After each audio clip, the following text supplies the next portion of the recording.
जय हिंद दोस्तों, स्वागत है आप सभी का आपके अपने प्यारे से YouTube channel BSR learning point में।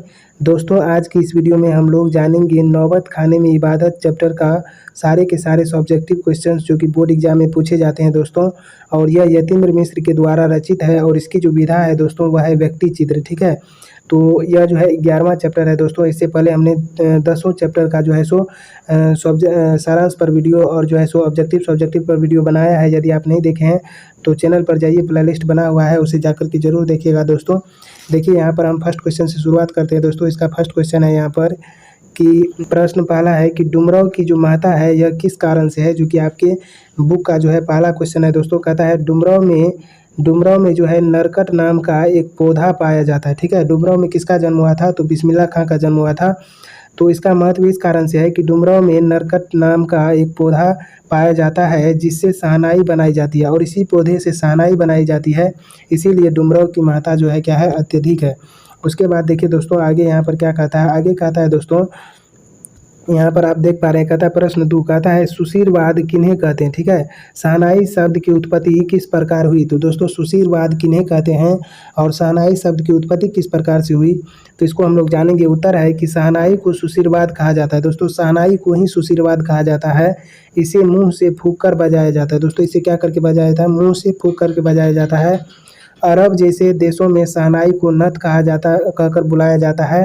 शहनाई को शाह नाम से भी बुलाया जाता है। ठीक है, उसके बाद देखिए यहाँ पर कहता है कि शहनाई दक्षिण भारत में इसे शहनाई नाम से बुलाया जाता है। इसके पीछे कोई सटीक जानकारी प्राप्त नहीं हुई है दोस्तों। शहनाई को जो है सुशीरवाद भी कहा जाता है और यह जो है मुंह से फूंक करके बजाया जाता है दोस्तों। और अरब जैसे देशों में इसको नत कहा जाता है, कहीं पर इसको शाह भी कहा जाता है और दक्षिण भारत में इसे शहनाई के नाम से जानते हैं।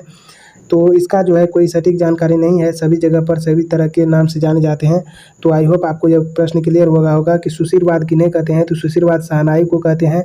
और शहनाई शब्द की उत्पत्ति किस प्रकार से हुई? तो शहनाई शब्द की उत्पत्ति के बारे में जो है डिटेल पूरा जो है सो कॉन्सेप्ट पता नहीं है, लेकिन कहीं कहीं पर इसको नथ बोला जाता है। तो जैसे अरब देशों में इसे नथ बोला जाता है और शहनाई को जो है सो शाह बोला जाता है। उसके बाद देखिए, और इसे जो है दक्षिण भारत में शहनाई के नाम से भी जाना जाता है। तो इसके पीछे कोई सटीक जानकारी नहीं है दोस्तों। नेक्स्ट क्वेश्चन है यहाँ पर जो कि आप देख पा रहे हैं स्क्रीन पर। कहता है तीसरा प्रश्न, यहाँ पर कहता है प्रश्न संख्या 3। उसके बाद कहता है कि मुहर्रम पर्व से बिस्मिल्लाह खां के जुड़े पाठ परिचय के आधार पर दे। दोस्तों मुहर्रम पर्व से बिस्मिल्लाह खां का जो जुड़ाव है दोस्तों, उसका परिचय कहता है पाठ के आधार पर देने के लिए।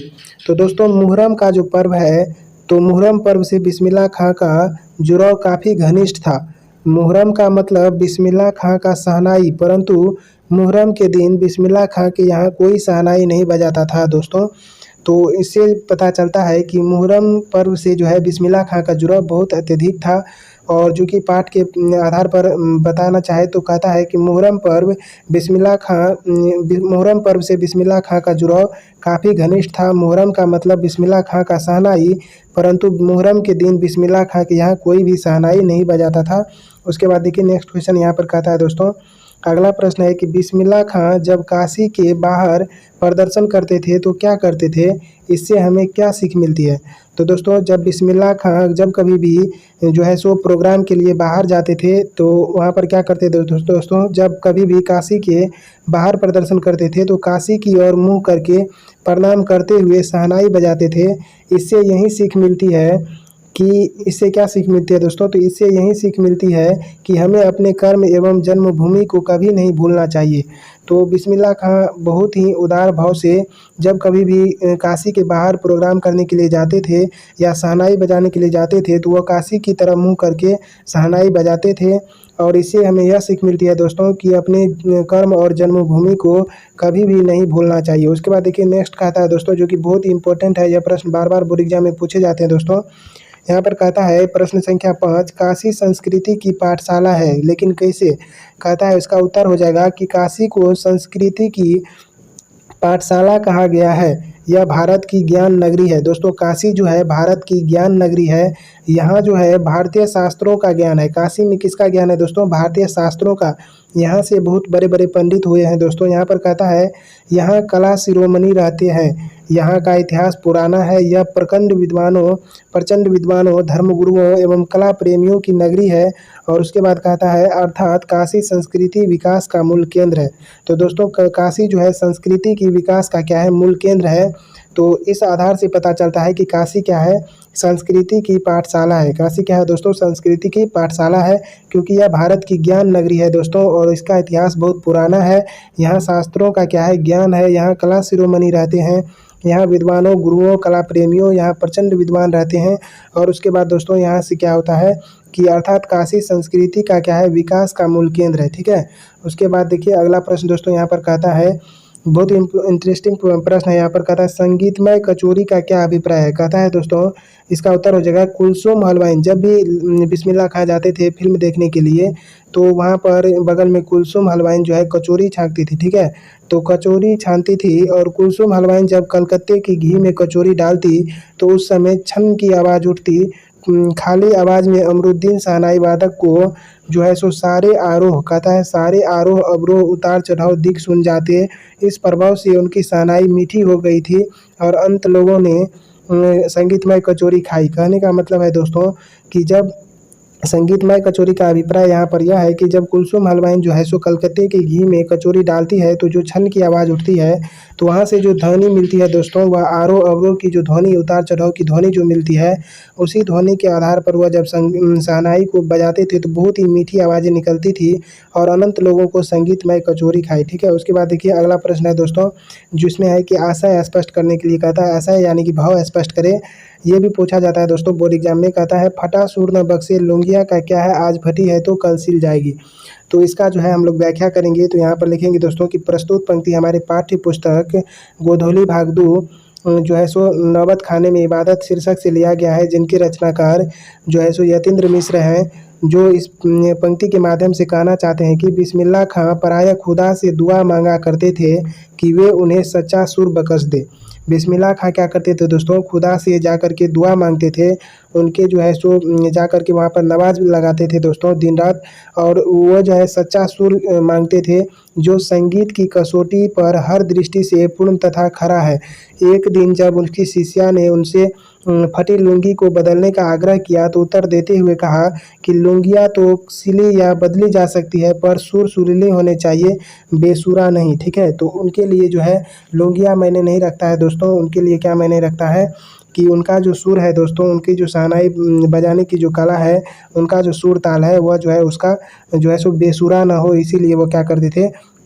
ईश्वर से क्या करते थे? सच्चा सुर मांगते थे। ठीक है। प्रार्थना करते थे। उसके बाद देखिए इसका जो सब्जेक्टिव प्रश्न है दोस्तों, यही तो 7 वो इंपॉर्टेंट प्रश्न है जो कि यही प्रश्न सब बार बार बोर्ड एग्जाम में पूछे जाते हैं। इससे बाहर एक भी प्रश्न नहीं पूछा जाएगा। उसके बाद दोस्तों यहाँ पर इसके महत्वपूर्ण बिंदु को हमने लिख लिया है जो आपको ऑब्जेक्टिव में बहुत ज़्यादा हेल्प करेगा दोस्तों। तो यहाँ पर देखिए इसको भी एक झलक जान लेते हैं। कहता है यहाँ पर दोस्तों कि नौबत खाने, कहता है दोस्तों आप देख पा रहे हैं स्क्रीन पर, यहाँ पर दोस्तों कहता है कि नौबत खाने का अर्थ क्या है? दोस्तों नौबत खाने का जो अर्थ है वह क्या है? प्रवेश द्वार में बजने वाले मंगल ध्वनि है। दोस्तों नौबत खाने का अर्थ है प्रवेश द्वार में बजने वाले मंगल ध्वनि, और इबादत का अर्थ है उपासना। उसके बाद देखिए दोस्तों कहता है कि काशी, कहता है दोस्तों कि काशी संस्कृति का केंद्र कहा जाता है। दोस्तों काशी जो है संस्कृति का केंद्र कहा जाता है। और बिस्मिल्लाह खां शहनाई बजाते थे, वे शहनाई के पर्याय भी कहे जाते हैं।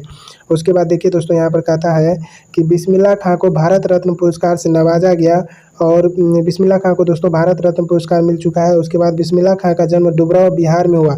ठीक है। बिहार राज्य के डुमरांव नामक गाँव में हुआ। उसके बाद देखिए दोस्तों यहाँ पर कहता है कि काशी जो है गंगा विश्वनाथ बालाजी का मंदिर है। ठीक है। काशी में क्या है दोस्तों? काशी में बाबा विश्वनाथ बालाजी का क्या है? मंदिर है। उसके बाद देखिए यहाँ पर कहता है नेक्स्ट स्टार पॉइंट में लिखा हुआ है कि बिस्मिल्लाह खां मन्नत मांगते थे कि मेरा सुर ठीक रहे। ठीक है। बिस्मिल्लाह खां क्या करते थे? मन्नत मांगते रहते थे कि मेरा सुर क्या रहे? ठीक रहे। उसके बाद इस पाठ में मुहर्रम त्योहार का जिक्र किया गया है। ठीक है। उसके बाद देखिए अगला है यहाँ पर कि बिस्मिल्लाह खां सुशीरवाद यंत्र बजाते थे। ठीक है, सुशीरवाद शहनाई को ही कहते हैं दोस्तों। शहनाई नरकट, नरकट एक प्रकार का घास है दोस्तों। ये भी आपको ऑब्जेक्टिव में पूछा जाता है कि नरकट क्या है। तो नरकट दोस्तों एक प्रकार का घास है।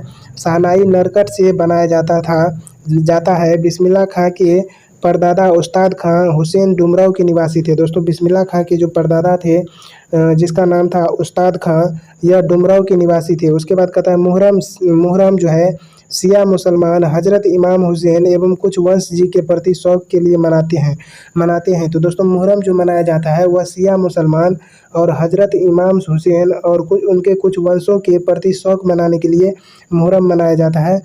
तो उसके बाद कहता है दोस्तों कि मुहर्रम के दिन बिस्मिल्लाह खां शहनाई नहीं बजाते थे और न ही बिस्मिल्लाह खां के परिवार के कोई भी लोग शहनाई बजाते थे। काशी में मरना भी मंगल माना जाता है। दोस्तों काशी क्या है, देवों की भूमि है और यहाँ पर क्या कहा जाता है कि काशी में लोगों का मरना भी मंगलकारी ही माना जाता है। ठीक है, उसके बाद देखिए अगला है यहाँ पर दोस्तों जो कि लास्ट स्टार पॉइंट है। कहता है काशी आज भी संगीत के स्वर पर जगती है। दोस्तों काशी क्या है, आज भी संगीत के स्वर पर जगती है। तो आई होप आपको यह वीडियो बहुत ही पसंद आया होगा दोस्तों। तो वीडियो को लाइक कीजिए, अपने दोस्तों के साथ शेयर कीजिए और इस चैनल के बारे में अपने दोस्तों को भी बताइए दोस्तों। और यदि इसका पीडीएफ लेना चाहते हैं तो पीडीएफ के लिए आप टेलीग्राम ज्वाइन कीजिए, वहाँ पर आपको फ्री पीडीएफ मिलेगा दोस्तों, एक भी पैसा आपसे नहीं लिया जाएगा। और मिलेंगे नेक्स्ट वीडियो में, तब तक के लिए thank you so much for watching this video. जय हिंद।